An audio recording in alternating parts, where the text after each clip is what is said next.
Allez, je vous propose de démarrer sans plus attendre.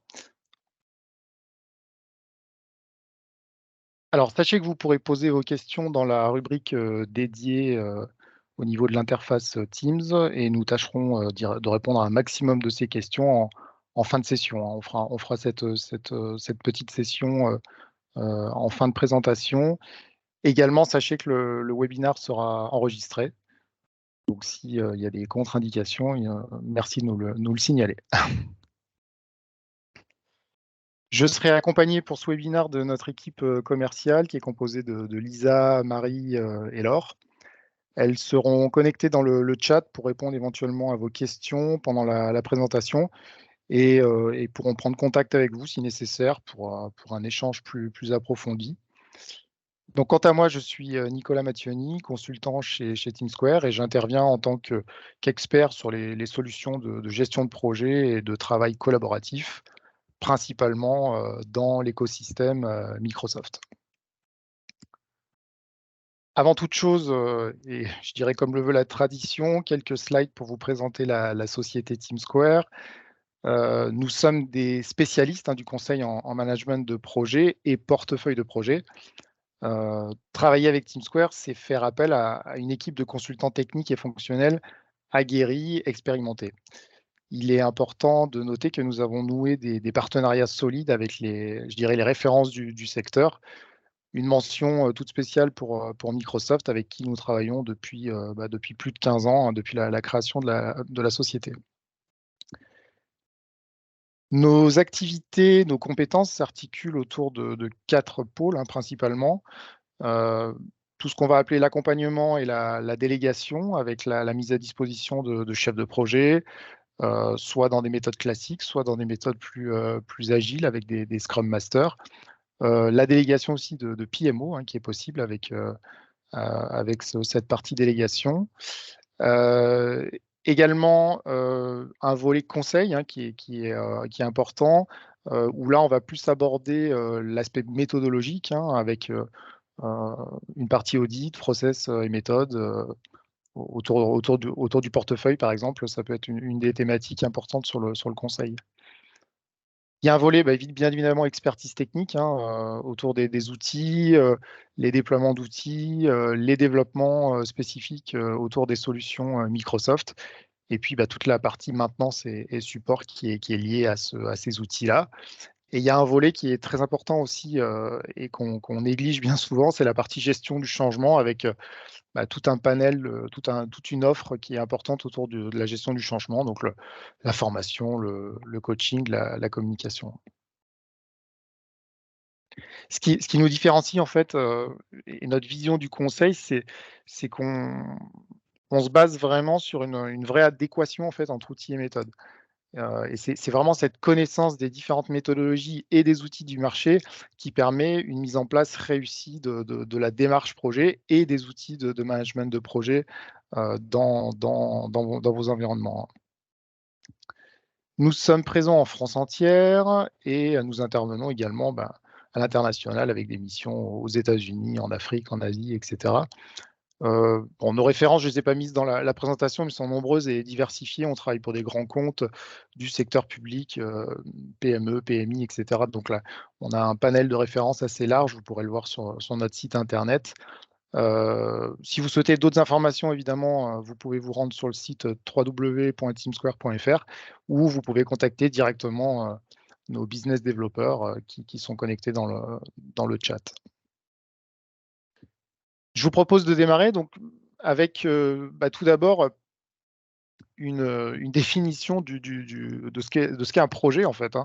On va relire les définitions qu'on peut trouver dans Wikipédia ou dans le PMI. Pour Wikipédia, c'est un ensemble finalisé finalement d'activités et d'actions entreprises par une équipe projet. Donc c'est sous la responsabilité d'un chef de projet et c'est dans le but de répondre vraiment à un besoin défini. On voit la notion de délai fixé et la notion d'enveloppe budgétaire allouée. Pour le PMI, c'est une définition un petit peu plus courte, mais qui est très pertinente. C'est une entreprise temporaire et qui est initiée dans le but de fournir un produit, un service ou un résultat, mais unique.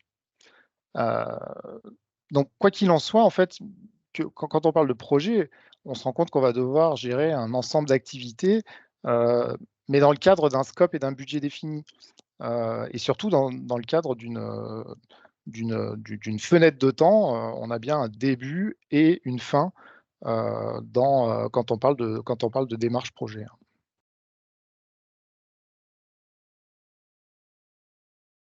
Il nous semblait également, important de redéfinir les différentes pratiques de management de projet au sein des organisations. Pour quels acteurs et dans quel but? Heu, Derrière le terme de gestion de projet, finalement, on peut, heu, on peut définir beaucoup de choses, hein, beaucoup de pratiques. Ça peut être une simple gestion de tâches, liée ou non, par une thématique connue, hein. Donc là, on est vraiment sur de la gestion de projet, dans des environnements avec finalement une faible culture projet, hein. Ensuite, on peut passer à une gestion de projet un petit peu plus simple, qui est finalement, je pense, la pratique la plus répandue, hein, dans les organisations, aujourd'hui. Donc ça nécessite pas forcément des compétences particulières en management de projet, mais pour gérer ce type de projet, il faut des outils qui soient simples également. Donc on le verra tout à l'heure, il y a forcément des réponses, qui sont apportées en termes d'outils sur ce type de profil, hein. Et pour terminer, on a une gestion de projet qui va être plus professionnelle avec éventuellement une gestion de portefeuille de projet complexe, hein, qui va être liée à cette partie-là. Et là, on est vraiment basé sur les préceptes, théoriques, sur les bonnes pratiques, et on s'inscrit plutôt, je dirais, dans une démarche globale. C'est une démarche d'entreprise où, finalement, on peut retrouver un PMO ou un bureau des projets qui est garant de la mise en œuvre des bonnes pratiques, au sein de l'organisation. Alors, qu'est-ce que ça peut donner si on essaye de se projeter dans l'écosystème, Microsoft, et Office 365? On a une matrice en fait qui nous montre en abscisse le rôle, hein, les différents rôles que je vous ai cités tout à l'heure, et la complexité finalement, la complexité des tâches et des projets à réaliser. Si on essaye finalement de disposer les outils, dans cette matrice, on se rend compte que, tout en bas de l'échelle, hein, on va avoir un outil comme To-do, hein, Microsoft To-do, qui permet de faire de la gestion de tâches simples. On est vraiment là sur de la gestion, c'est plus de la gestion du travail au quotidien, et c'est à destination vraiment des collaborateurs. Heu, on a Planner, hein, il faut quand même savoir que Planner, c'est une très, très bonne solution pour débuter. Mais pour nous, ça ne constitue pas des solutions de gestion de projet à part entière. Dès qu'on commence à parler de gestion de projet, on va devoir rapidement basculer sur des outils comme Project for the Web. Project for the Web, en fait, on va le décliner, vous allez le voir dans ce webinaire, en 2 versions. Il y a la version originale qui est finalement la solution, idéale pour démarrer. Il y a une prise en main très rapide. Et ensuite, on va avoir la possibilité de coupler en fait, Project for the Web à ce qu'on appelle le Project Accelerator. Et là, ça va nous permettre d'aller un petit peu plus loin et finalement de se rapprocher, d'une solution de PPM, hein, de Project and Portfolio Management, beaucoup plus évoluée. Enfin, il y a la solution, je dirais, historique, proposée par Microsoft, hein, qui s'appelle Project Online, et elle, cette solution, elle va vraiment couvrir l'ensemble du spectre. Donc on le verra. Donc évidemment, on ne fera pas un tour complet de l'outil, mais l'objectif, c'est de montrer un petit peu ce qui différencie, Project Online du reste de l'écosystème, hein. Aujourd'hui, on va vraiment se concentrer sur ces 3 outils. Alors Project for the Web, Project Accelerator et Project Online. On ne couvrira pas la partie, To Do et Planner parce que pour nous, ce ne sont pas des outils qui sont des outils de gestion de projet à proprement parler, mais en tout cas, sachez que ces outils sont à dispo, et dans l'écosystème Office 365, ça peut être je dirais un bon point de démarrage pour faire de la gestion d'activités et de projets.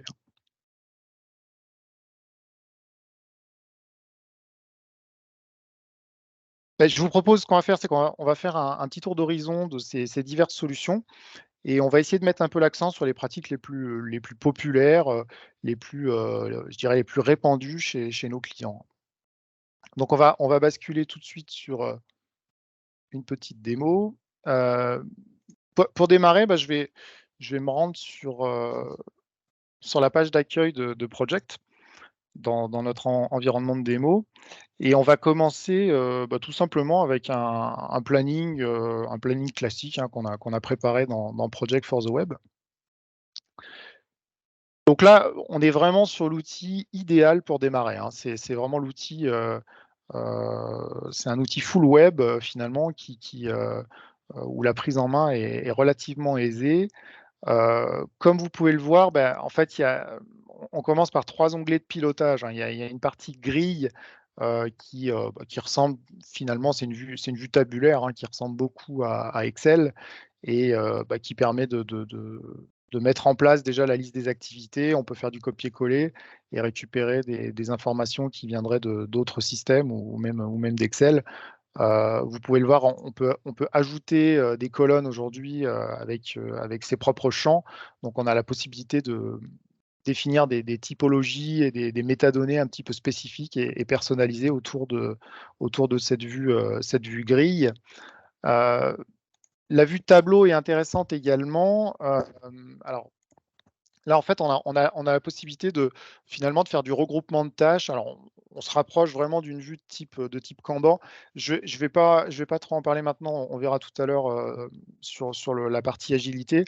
Mais grosso modo, c'est vrai que c'est une vue qui est assez populaire, hein, dans les outils de gestion de projet. Donc, bah, on retrouve finalement on va pouvoir réorganiser les tâches par, ce qu'on appelle des buckets, hein, des niveaux de regroupement, et c'est une vue qui est assez visuelle, hein, qui permet de rapidement, gérer les activités au sein d'un projet, hein.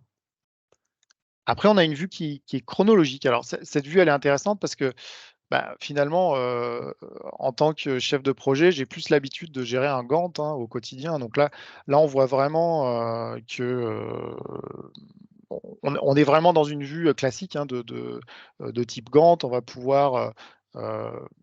on va pouvoir planifier les activités, on va pouvoir les lier les unes aux autres, on va pouvoir, définir le chemin critique, et cetera. Donc il y a tout un tas il y a tout un tas d'options en fait sur cette, vue chronologique qui fait qu'on se rapproche de plus en plus d'une solution de gestion de projet, à part entière, hein. C'est vraiment la vue ultime si on veut faire de la vraie planification.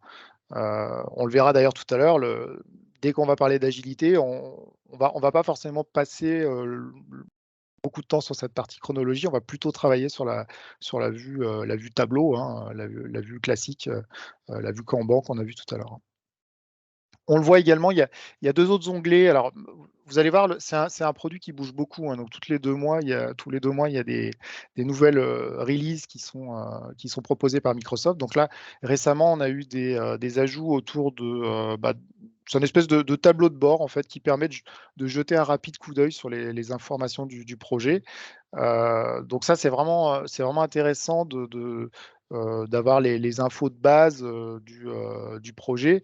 On a également un autre tableau de bord qui permet, lui, de se concentrer plus sur l'aspect ressources, et on va pouvoir, bah, faire des regroupements, savoir un petit peu comment sont dispatchées les différentes activités, et on a des options d'affichage. On va pouvoir, regarder quelle est la quantité d'heures, et quel est le nombre de tâches, qui sont, en cours, en retard, achevées, et cetera, et cetera.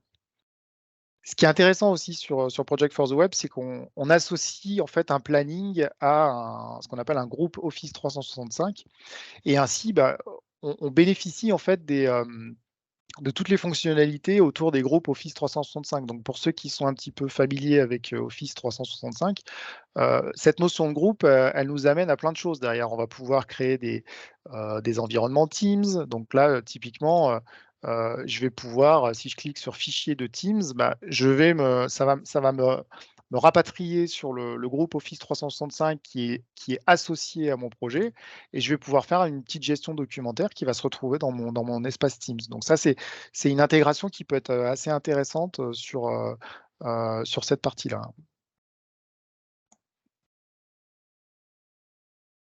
Également, si on revient sur la chronologie, on va pouvoir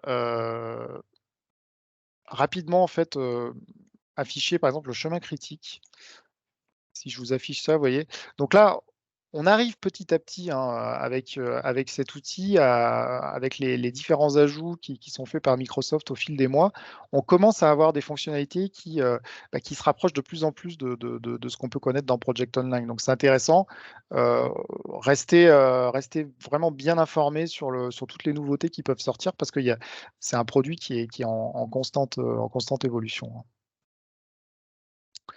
Je vais, je vais aller sur un autre planning qui s'appelle Exchange Manager et je vais vous montrer cette fois-ci. Alors, vous allez voir, on va se connecter et là, on va changer un petit peu d'environnement. Euh, on va passer sur la Power Apps en fait, hein, qui est liée à Project for the Web. Et comme vous pouvez le voir, finalement, ce projet, il va être complètement intégré à la Power Apps. Donc, je retrouve l'ensemble, bon là, on a changé de langue, hein, mais le produit est le même, hein. On va retrouver en fait l'ensemble des éléments de Project for the Web, mais à l'intérieur de la Power Apps de Project for the Web. Donc cette partie-là, si on regarde un petit peu comment ça se passe, là, sur ce planning-là, on n'est pas dans un planning classique avec un Gantt, un chemin critique, etc. On va plus être sur une vue de type agilité. Donc là, par exemple, on retrouve différents sprints, hein. On a créé un sprint par semaine avec le sprint 0, 1, 2, et on retrouve le backlog sur la gauche. Et on va pouvoir créer finalement un nouveau sprint assez facilement. On va pouvoir le borner en termes de date. Donc là, j'étais du 12 au 18. Donc ça veut dire que je vais passer du 19 au 23. Je vais ajouter mon sprint. Donc il vient se mettre juste à côté du backlog. Et puis après, aisément, je vais pouvoir dire cette tâche-là, elle va basculer sur le sprint 3. Ce qui est intéressant dans ce mode de fonctionnement, c'est qu'on peut faire totalement abstraction du planning, hein. Si je regarde la tête de mon planning, finalement, vous voyez que ce sont des tâches qui ne sont pas forcément liées les unes aux autres. On n'a pas forcément besoin de maîtriser toutes les subtilités de la planification dans ce mode de fonctionnement. Donc c'est vraiment intéressant et bon, il faut voir que c'est quand même une vue sur laquelle Microsoft investit beaucoup. Je pense qu'on peut s'attendre à ce qu'il y ait des choses qui arrivent au fil de l'eau sur cette partie-là. On va s'intéresser maintenant à Project Accelerator. Alors, je vous le disais tout à l'heure, Project Accelerator, c'est quoi? En fait, c'est une solution. On va aller voir à quoi ça ressemble. Donc, c'est une solution qui est proposée par Microsoft et qu'on peut rajouter en fait sur Project for the Web. C'est totalement gratuit, hein, donc c'est sur GitHub. On va pouvoir télécharger le package et en fait, on va le déployer dans notre environnement Project for the Web. L'avantage de ce package, en fait, c'est que c'est un espèce de kit de démarrage. C'est un kit de démarrage que vous allez pouvoir personnaliser au fil de l'eau. Donc là, on a déployé ce kit, hein, dans une instance. Je vais vous montrer à quoi ça ressemble. Donc vous voyez, tout à l'heure, on était sur un environnement par défaut, hein, avec quelques objets. Là, on est sur un accélérateur, donc sur une couche qui a été personnalisée par nos consultants dans l'environnement de démonstration. Et on voit en fait qu'il y a tout un tas de vues et tout un tas d'entités qui vont apparaître et qui vont nous permettre de gérer tout un tas de choses en plus. Là, on a cette notion, par exemple, dans l'accélérateur de request. On est finalement en amont du projet. On va faire une demande d'initiative, hein, et ensuite, une fois que cette initiative, elle va être validée, on va passer sur un projet à part entière. On a cette notion de programme aussi, ce qui est intéressant. Le programme étant finalement un regroupement de projets. Donc ça, c'est pareil. On va avoir la capacité à gérer des objets assez spécifiques. Et comme vous pouvez le voir d'ailleurs, on va aussi pouvoir personnaliser les vues, donc ce qu'on va appeler ici le portefeuille opérationnel. Donc là, on est vraiment sur une vue qui est complètement personnalisable. On a même la possibilité de mettre des petits indicateurs graphiques, du formatage conditionnel, etc., etc. Donc c'est Accelerator, en fait, c'est finalement, comme je vous le disais tout à l'heure, hein, c'est un kit de démarrage qui permet de vous mettre le pied à l'étrier et qui vous propose des fonctionnalités supplémentaires sur la brique Project for the Web. Si on regarde plus en détail, je vais rentrer par exemple sur ce projet-là. On voit qu'on a la possibilité d'associer un flux de travail, en fait, hein. Donc, si dans votre structure, il y a une démarche projet avec un flux, par exemple, un flux de type FaceGate, ben, on va avoir la possibilité facilement, sans développement, à mettre en place ce cycle projet. Et je vais pouvoir passer d'une étape à une autre. Alors évidemment, il peut y avoir des conditions, hein, pour passer de l'une à l'autre, des conditions de budget, des validations, des choses comme ça. Donc ça, c'est des choses qu'on peut mettre vraiment tout à fait en place rapidement, et qui sont, entre autres, intégrées à cet accélérateur. Autre fonctionnalité qui est intéressante, bah, par exemple, c'est qu'on va pouvoir, si je vais sur la vue tracking, par exemple, on va pouvoir définir donc là, on va un petit peu plus loin, hein. On est vraiment sur la Power Platform et sur une brique qui s'appelle Power Automate. Et là, par exemple, bah, on a créé une fonction qui enregistre la planification initiale, et qui sauvegarde cette planification initiale dans un autre champ. Donc là, on a la possibilité de faire tourner des flux de travail, hein, des briques applicatives, qui, bah, finalement, c'est du développement, mais ça reste relativement simple à mettre en place. Et ensuite, bah, ces flux-là, ils vont faire tout un tas d'actions. Donc là, par exemple, c'est une fonction somme toute basique, mais qui est très intéressante, qui va récupérer les dates de début ou de fin et qui va les recopier dans un champ de type planification initiale ou baseline en anglais, hein. Donc ça, c'est vraiment quelque chose qu'on peut mettre en place assez rapidement. Vous voyez également qu'on a un module autour des ressources, hein, dans l'accélérateur. Alors là, c'est important de s'arrêter 5 minutes et de comprendre pourquoi et comment ça marche. En fait, ce qu'il faut savoir, c'est que Project for the Web, c'est une solution d'entreprise, enfin, c'est une solution qui est intégrée à un ERP beaucoup plus global qui s'appelle Dynamics au sein d'Office 365. Donc finalement, on bénéficie de certaines fonctionnalités de Dynamics sans payer les licences Dynamics, hein, bien évidemment. Et par exemple, dès qu'on va vouloir faire de la gestion de ressources, par exemple, ou de la réservation de ressources, bah, on bénéficie des briques qui sont mises en place par Dynamics. Donc là, par exemple, si je regarde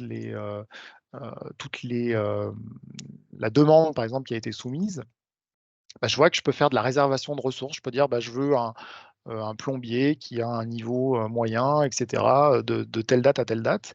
Et ensuite, j'ai la possibilité, via ce qu'on appelle le schedule board, hein, au niveau de Dynamics, finalement de regarder un petit peu comment mes réservations de ressources se comportent dans le temps. Je vais avoir une vue avec mon centre de ressources et bah, toutes les demandes, toutes les affectations qui peuvent être émises, et toutes les demandes qui peuvent être émises via les responsables de ressources. Donc pour chacune de mes ressources, bah, je vais finalement récupérer les demandes, etc., et je vais pouvoir visualiser la capacité à faire de mes ressources. Très intéressant aussi, si on regarde un petit peu ce qu'on a en termes de reporting, on a le capacity planning, hein. Donc ça, c'est une vue de type Power BI, hein. Donc on est toujours dans la Power Platform. Et là, comme vous pouvez le voir, ce qui est intéressant, c'est on commence à avoir des choses qui sont assez puissantes parce qu'on se rapproche petit à petit d'une solution PPM assez robuste où finalement, mes ressources, elles ont une capacité de travail. Je vais pouvoir générer un calendrier, je vais pouvoir définir des exceptions, hein, comme on pouvait le faire dans Project Online, et je vais pouvoir faire une analyse de charge versus capacité assez facilement.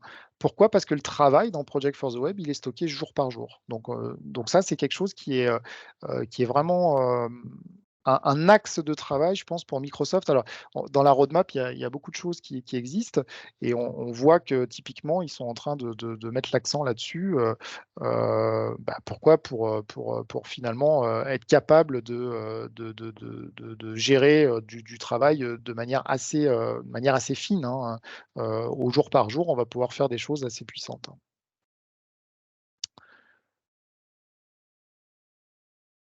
Alors pour finir, je voulais terminer avec Project Online, hein, donc on va aller se connecter sur notre instance de démonstration.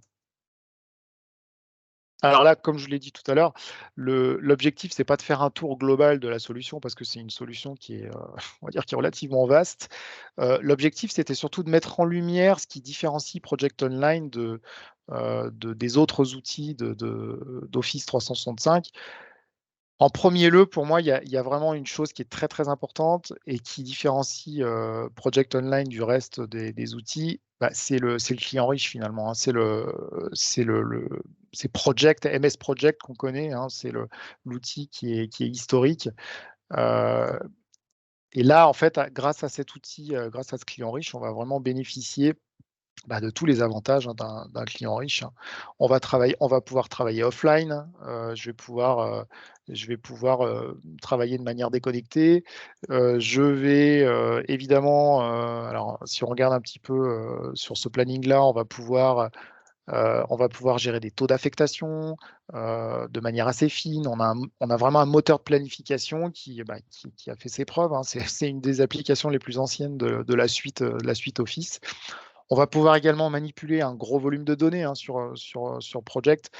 Donc ça, c'est quelque chose qui va être plutôt intéressant si on a des gros plannings à gérer avec énormément de dépendances.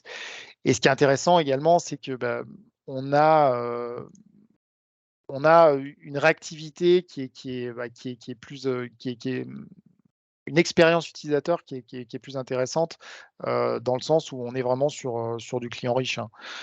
Donc ça, c'est quelque chose qu'on retrouve de petit à petit dans le web, mais c'est vrai que de ce côté-là, Project a encore je dirais une petite longueur d'avance, hein. Si je reviens sur PWA, donc sur Project Online, on a tout un tas de fonctionnalités qui sont intéressantes, mais je dirais celles qui aujourd'hui différencient la solution, ça va être plutôt la gestion du temps. Par exemple, on va pouvoir faire du time sheeting, hein, de la feuille de temps classique. Donc là, je vais pouvoir saisir mes heures jour par jour. Je vais pouvoir définir des absences, des congés, etc. Donc là, on est sur un outil de time sheeting à part entière. C'est un axe de progrès pour Project for the Web, hein, on en parlera tout à l'heure, mais là, je dirais que Project Online a encore toute petite longueur d'avance sur cette partie-là. Si c'est vraiment quelque chose de clé dans votre organisation, c'est plutôt sur ce genre de solution qu'il faudra se tourner. Une fonctionnalité qui est très intéressante, mais qu'on ne voit pas forcément au premier abord, c'est le modèle de sécurité. Aujourd'hui, dans un project online, on va pouvoir définir un modèle de sécurité assez puissant. Je vais pouvoir définir des profils, et pour chacun de ces profils, je vais pouvoir définir finalement des permissions de manière assez fine. Je vais pouvoir vraiment décrire ce que j'ai le droit de faire ou ne pas faire au travers du modèle de sécurité. Donc ça, c'est un avantage indéniable sur une solution comme Project Online. Également, si je reviens sur mon écran de départ, il y a tout le module de gestion de portefeuille. Tout à l'heure, on a vu que dans Project for the Web, on avait un portefeuille, plutôt une vue opérationnel. Là, on est sur de la vue stratégique. On est sur de l'analyse de portefeuille, mais au sens strict du terme. Donc, si c'est quelque chose qui vous intéresse, là aussi, on est sur une solution complètement intégrée avec Project Online. Donc, par exemple, si je m'amuse à analyser un pool de projets, je vais pouvoir définir, je vais pouvoir pondérer sur des axes stratégiques. Je vais pouvoir réviser les priorités, hein. Donc là, par exemple, le moteur m'a calculé un niveau de priorité en fonction de ce que je lui ai rentré sur les axes stratégiques. Et ensuite, je vais pouvoir analyser les coûts et les ressources. Je vais pouvoir dire, là, par exemple, j'ai un scénario à 1 500 000 €, donc je vais être en capacité de faire 8 ou 9 projets. Je vais pouvoir changer de scénario. Je vais pouvoir dire, là, je vais passer sur un scénario un petit peu plus low cost avec, j'ai que 500 000 € de budget. Et là, l'algorithme, en fait, va me calculer automatiquement les projets qui ont plus vocation à être sélectionnés versus ceux qui sont moins importants au sens des axes stratégiques. Donc voilà, ça c'était Project Online. Je vais revenir à la présentation. Finalement, pour faire un petit bilan, aujourd'hui, on voit que dans l'écosystème Office 365, on a de plus en plus d'outils, hein, et c'est pas toujours facile de s'y retrouver. Finalement, aujourd'hui, on a vu que pour tout ce qui était gestion de tâches et gestion de projets, on avait différents outils qui étaient à notre disposition. Également, ce qu'on voit, c'est que ces outils-là, ils sont assortis à d'autres outils de l'écosystème Office 365. On va retrouver Power BI, on va retrouver Power Automate, Power Apps, SharePoint, Teams, etc. etc. Donc tout ça, c'est interconnecté et ça permet vraiment de faciliter l'adoption sur des outils comme cela. Si on passe outil par outil, alors je vais passer rapidement sur To-Do et Planner parce que ce n'était pas l'objectif de la présentation, mais grosso modo, avec To-Do, on va vraiment être sur de l'outil de gestion de tâches, hein. Là, on voit sur le radar, on ne couvre pas une grosse zone, hein. On est vraiment sur de la gestion de tâches très classique. Si on passe sur Planner, là, hop, on va pouvoir faire un tout petit peu plus de planif. On va pouvoir gérer plus ou moins bien un plan de charge, hein, mais on n'est pas encore sur un outil de gestion de projet à part entière. C'est plutôt un outil qui est adapté au pilotage de petits projets, et plutôt en mode agile, hein. L'objectif, c'était surtout de faciliter cette approche. Et après, si on bascule sur Project for the Web, on voit que là, le radar s'étend un tout petit peu plus. On va pouvoir vraiment faire de la gestion, comme on l'a vu tout à l'heure, de la gestion de tâches, que ce soit en vue Gantt ou en vue Kanban, hein. C'est complètement flexible. Et ce qui est intéressant, comme on l'a vu, c'est que c'est un outil qui est évolutif. Il est basé sur la Power Platform, donc on a une capacité à faire évoluer l'outil. On peut le voir, hein, c'est le slide d'après. Project for the Web avec Project Accelerator. Là, le spectre au niveau du radar, il s'étend de plus en plus, hein. On va pouvoir faire de la gestion de tâches, on fait un petit peu de portefeuille, on va faire du coût et du budget. On a vu tout à l'heure qu'on pouvait gérer des plans de charge, etc., etc. Donc là, on a toute la puissance de la Power Platform qui est à disposition. Et ce qui est intéressant, c'est qu'on a vraiment ces possibilités-là avec l'outil de base, hein. On n'est pas obligé de partir dans des développements lourds et coûteux. On est sur un starter kit, hein, un kit de démarrage qui est très très intéressant au niveau de Project for the Web. Alors pour finir, on a évidemment, je vous l'ai montré en dernier, le Project Online. Alors là, c'est le seul outil qui est encore une version outil de bureau, hein, un client riche. Bon, là, c'est ici qu'on va couvrir le plus de scope, hein, en termes de fonctionnalité. Néanmoins, c'est vrai qu'on a une ergonomie qui est un petit peu moins user-friendly. C'est un outil qui est basé sur SharePoint, hein, et sur SharePoint qu'on appelle expérience classique, hein, à la différence de l'expérience moderne. Donc, on a des interfaces graphiques qui sont un petit peu moins user-friendly, mais on a un outil qui est quand même beaucoup plus puissant et qui a un niveau de maturité plus important. Je dirais qu'après, c'est à vous de voir un petit peu où il faut mettre le curseur. Comme on le dit dans les inconvénients, c'est un outil où c'est difficile de démarrer sans être accompagné. On a beaucoup de clients qui veulent démarrer sur Project Online et qui finalement font rapidement appel à nous pour mettre en œuvre la solution. Là où un Project for the Web, c'est quelque chose qu'on va pouvoir déployer de manière un petit peu plus itérative et où l'adoption va peut-être être un peu plus facile, hein. C'est à vous de voir un petit peu où vous souhaitez mettre le curseur finalement. Alors sur ce slide, on a voulu, lister voilà des cas d'utilisation des cas d'usage qu'on retrouve finalement dans dans la gestion de projet au sein des entreprises et comme vous pouvez le voir, la réponse, elle est pas toujours stricte, hein. Ça peut être une application, ou une autre application. Typiquement, si je regarde la gestion de tâches, je peux évidemment en faire avec Planner, mais je peux aussi, bien évidemment, le faire avec Project Online et Project for the Web. On l'a vu aussi tout à l'heure, Project Online, par exemple, si je veux faire de l'enregistrement d'un planning de référence, hein, d'une baseline, c'est quelque chose de natif. Mais avec l'accélérateur et avec une petite brique Power Automate, je peux tout à fait envisager d'utiliser Project for the Web. Donc il faut, avant de se lancer sur le choix d'un outil, il faut vraiment réfléchir à la liste des cas d'usage finalement que vous rencontrez. Et typiquement, c'est là où un accompagnement peut être intéressant pour être sûr qu'on choisit le bon outil, hein, ni plus ni moins, hein. Donc ce slide, il est intéressant parce que c'est une vue qui est assez subjective, hein, c'est notre vision des choses, mais en tout cas, ça montre il n'y a pas forcément un outil qui répond forcément à un use case, à un cas d'usage, hein. Il peut y avoir plusieurs outils, hein. J'ai fini avec mon tour d'horizon. Ce que je vous propose, c'est de passer à notre session de questions-réponses.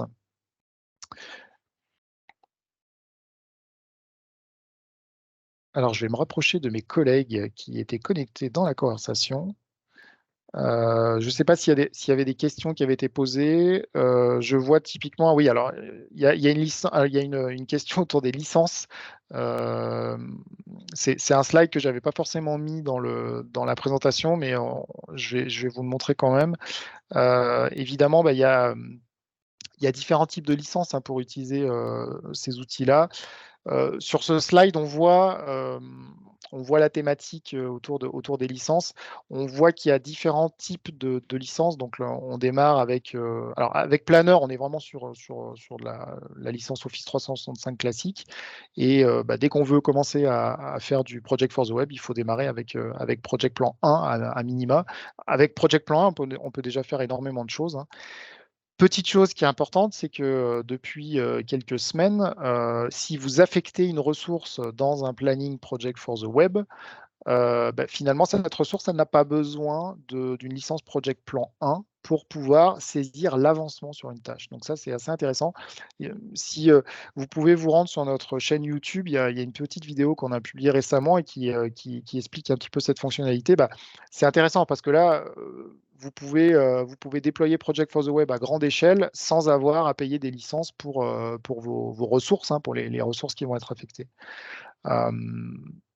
Et après, plus on va monter dans le niveau de licence et plus on va avoir de fonctionnalités. Alors, bon, vous pouvez aller voir sur le site de Microsoft, il y a tout un tas d'informations.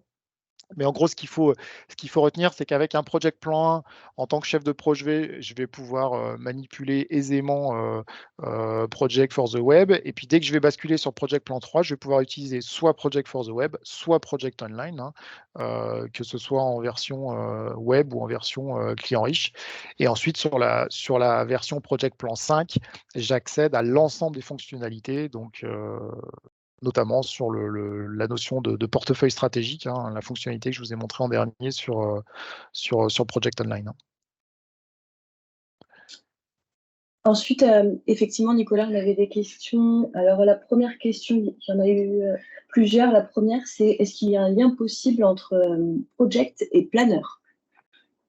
Alors oui, il y a des choses qui existent et notamment grâce à la Power Platform. On a des composants qui existent nativement au niveau de l'écosystème Office 365 et vous pouvez aussi passer par la Power Platform pour lier les deux applications. Donc ça, c'est quelque chose qui est tout à fait envisageable. C'est tout l'intérêt finalement d'être dans le même écosystème. Parfait. Deuxième question, faut-il acheter des licences Power BI pour profiter des tableaux de bord disponibles dans Project for the Web? Oui, alors très bonne question. Alors, s'agissant de Power BI, il y a différents types de licences. Ce qu'il faut savoir, c'est que si on veut faire de la diffusion de rapports de manière sécurisée via ce qu'on appelle des espaces de travail, finalement, c'est la version pro de Power BI qui est la plus intéressante. Après, vous avez toujours la possibilité de rester sur une version gratuite où là, finalement, vous allez gérer vos tableaux de bord Power BI directement en local via l'application Power BI Desktop. Donc, ça va dépendre un petit peu de ce que vous souhaitez faire avec vos rapports et vos dashboards. Soit ce sont des rapports qui ont vocation à être utilisés uniquement en local sur votre poste, soit vous souhaitez les diffuser via Office 365 au reste de l'équipe, au reste de l'entreprise. Et dans ce cas-là, on vous conseille plutôt de basculer sur du Power BI Pro. Ok. Autre question, et on les publie en fait au fur et à mesure, effectivement. Quelles sont les interactions possibles entre les différentes versions de Project? Alors, au sens Project for the Web et Project Online, c'est ça? Après, comme ça, si c'est pas ce que vous pensiez pour la personne qui a édité la question, n'hésitez pas après à revenir vers nous pour qu'on rentre plus en détail, mais moi, effectivement, je vais l'interpréter comme ça. Alors, c'est une bonne question. En fait, dans certains cas et dans certains types d'organisations, on a été amené à faire cohabiter, par exemple, Project for the Web et Project Online. Ça peut être pertinent. Il y a des niveaux de maturité qui ne sont pas toujours les mêmes en fonction des populations qu'on va cibler. Et c'est vrai que ça peut être intéressant de faire cohabiter les deux applications et derrière finalement de consolider toute cette information dans un seul et même dashboard. Donc, ce ne sont pas des interactions au sens strict du terme, dans le sens où je ne vais pas connecter directement des projets Project for the Web avec des plannings Project Online, mais on va avoir cette capacité à consolider les données dans un dashboard, dans un tableau de bord, par exemple, de type Power BI. Il y a une fonctionnalité que je ne vous ai pas montrée dans le webinaire qui s'appelle Roadmap. Ça peut être intéressant aussi de jeter un œil sur cette fonctionnalité. Roadmap, en fait, ça permet de connecter, de mettre, en fait, de consolider les informations dans un seul et même tableau de bord. Et ça peut être des informations qui viennent de Project for the Web ou Project Online. Ok. Autre question, mais ça, on va pouvoir y répondre. On nous demandait si les slides seront disponibles. Donc, comme l'a dit Nicolas en début d'intervention, on va partager déjà l'enregistrement du webinaire et à l'issue de quoi, on pourra aussi peut-être partager les slides. Dans tous les cas, n'hésitez pas à vous rapprocher soit de la commerciale, la business developer que vous avez attitré, ou alors de nous écrire directement par mail. Comme ça, on vous enverra le nécessaire si besoin. Autre question, du coup, la plus soutenue, est-ce qu'un utilisateur de Office 365 a accès à Project for the Web? On l'a dit tout à l'heure. Donc, effectivement, alors si je suis affecté en tant que ressource sur une tâche, je vais pouvoir visualiser le planning en lecture seule et je vais pouvoir mettre à jour le pourcentage d'affectation. Tout à l'heure, on l'a vu, je vais revenir sur un planning.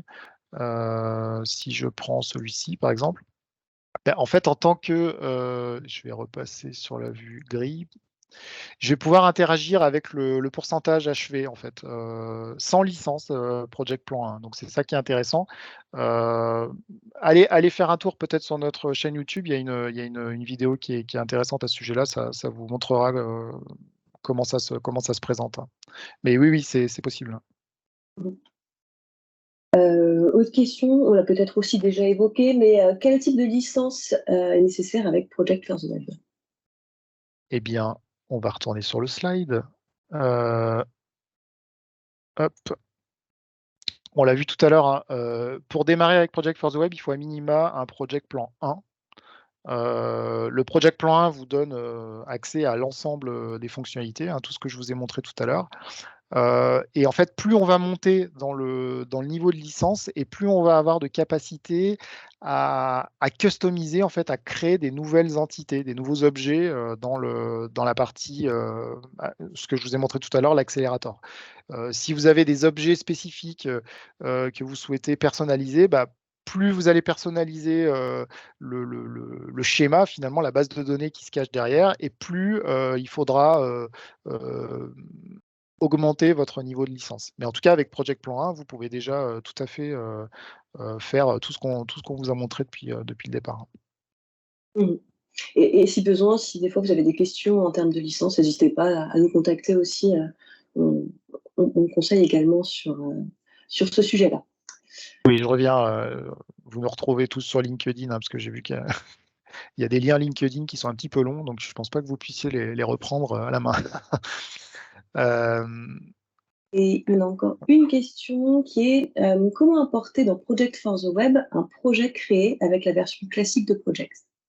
Alors, c'est possible de le faire, effectivement. On a une fonctionnalité, alors je crois que c'est via le nouveau projet. Vous voyez, on va pouvoir importer un planning classique, hein, depuis MS Project directement, et en fait, il va vous récupérer les informations de base. Alors, il ne récupère pas 100% des informations parce qu'il y a des choses dans Project qui n'existent pas dans Project for the Web, mais en tout cas, on a cette capacité à importer les données depuis MS Project, hein, sans problème. Très bien. A priori, on a fait le tour des questions, en tout cas, qui ont été posées en direct. Pour autant, si vous avez d'autres questions, n'hésitez pas soit à les écrire, soit à nous contacter directement, que ce soit nous ou Nicolas. Comme ça, on répondra après aux questions plus personnalisées si besoin. Oui, d'ailleurs, pour finir, parce que j'ai souvent la question, vous pouvez, Microsoft communique vraiment de manière publique, hein, sur la roadmap de l'outil. Donc, si vous tapez Office 365 roadmap, normalement, vous arrivez sur